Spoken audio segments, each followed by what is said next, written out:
Rachel Notley continues to insist that she backs the twinning of the Kinder Morgan TransMountain pipeline, the upgrades to a project that will help Alberta get its oil sands product to new markets, which will diversify our customer base and get us a better price for our oil.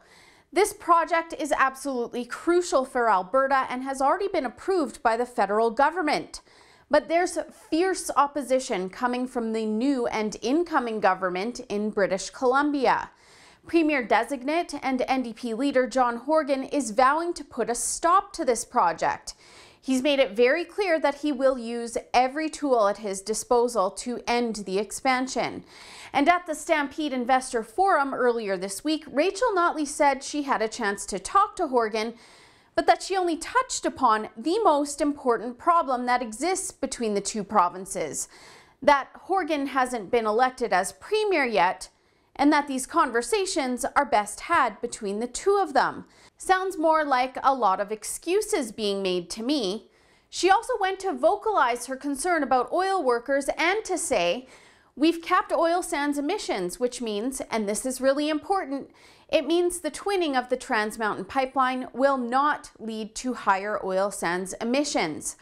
Yeah, that's because the 100 megaton cap that the Alberta NDP imposed on the oil sands is slated to start kneecapping production as early as 2025, according to this report from the Fraser Institute. The issues surrounding getting pipelines built are made up by politicians, and while Notley and Horgan try to use climate change as political capital, it seems the only leader that's able to cut through the TransMountain doublespeak is Andrew Scheer, the leader of the federal Conservatives. It's going to be very difficult now watching what's going on in British Columbia and seeing some of the rhetoric that's coming out of the new NDP government. We're no strangers to what happens when the NDP take over provincial governments. We've seen it in Saskatchewan that the oil and gas gets left in the ground, that they say no to prosperity, they say no to the jobs and opportunity. There are jurisdictional issues. The federal government has the jurisdiction to approve these national projects and see them through. I mean, it's a matter of political will, and that's where I'm not confident, because we've seen the Prime Minister already cave to political pressure.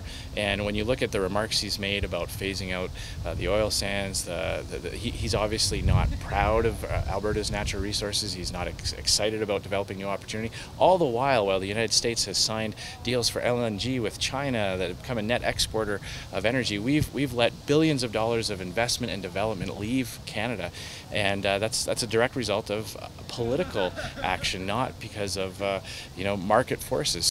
We should really be paying attention to what Scheer says. After all, the final decision-making is up to the federal government on this project, and Justin Trudeau got in the way of Northern Gateway faster than he switched his plans to come to the Calgary Stampede this year. Scheer is absolutely right.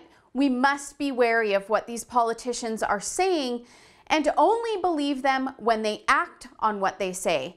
What's more is our former anti-oil protester of a premier is still touting this climate change social license nonsense, thinking we still believe in this political myth. If you're keeping track like I am, 0 pipelines have been built using this magical pass that she keeps talking about.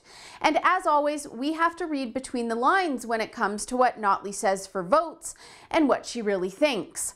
She's not being upfront about what the cap on the oil sands will do to the industry, to families, and to our province.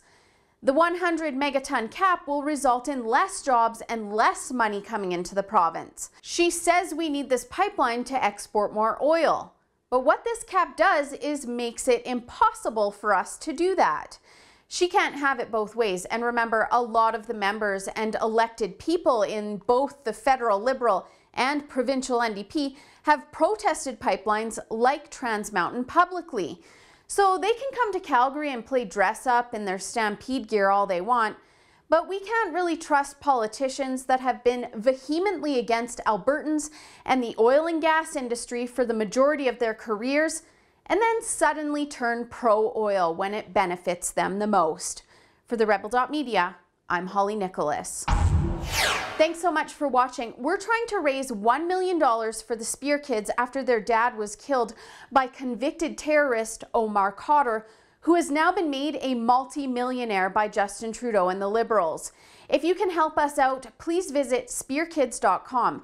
Anything to help out is greatly appreciated, and thank you so much to all of those who have already contributed.